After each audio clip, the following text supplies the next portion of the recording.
ام المومنین حبیبہ حبیب رب العالمین عتیقہ بنت عتیق صدیقہ بنت صدیق حضرت سیدہ عائشہ صدیقہ، سب کہیں رضی اللہ تعالی عنہا۔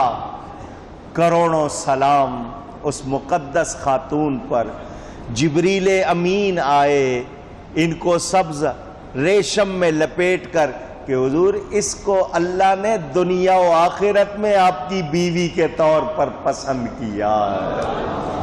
جس کو اللہ نے اپنے حبیب کی بیوی بنانا چاہا، پسند کیا، کتنی شان والی ہوگی وہ خاتون۔ حضور فرماتے ہیں آسیہ اور مریم کو عورتوں پر فضیلت ہے، مگر عائشہ کی فضیلت ایسی جیسے عرب میں تمام کھانوں میں سرید شان والا ہے، عائشہ شان والی ہے۔ یہ اتنی بڑی عالمہ، اتنی بڑی فاضلہ، علماء کہتے ہیں اگر دین کے 3 حصے کرو تو ان سے ایک حصہ امت کو ملا ہے۔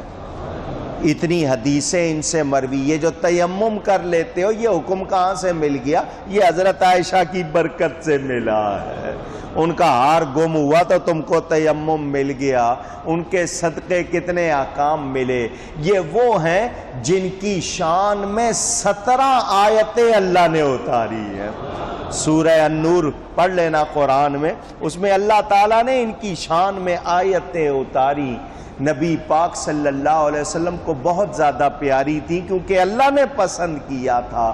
ان کی بڑی شان، بڑا مقام، بڑا مرتبہ۔ حضور صلی اللہ علیہ وسلم کے بعد کتنا عرصہ، تقریباً 50 برس، 58 ہجری میں غالباً وفات ہوئی ہے، تو انہوں نے کتنا امت کو نوازا۔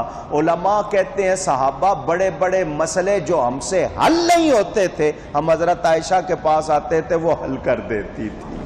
اللہ نے اتنا علم عطا فرمایا تھا۔ شان کتنی ہے، مقام کتنا ہے۔ میرے نبی پاک صلی اللہ علیہ وسلم ان کو ام عبداللہ اور پیار سے حمیرہ فرماتے تھے، سرخ بالوں والی حمیرہ کر کے پیار سے پکارتے تھے۔ نبی پاک صلی اللہ علیہ وسلم نے جب دنیا سے پردہ فرمایا، حضور ان کے حجرے میں تھے۔ انہوں نے نبی پاک کا سر اپنی گود میں لیا ہوا تھا۔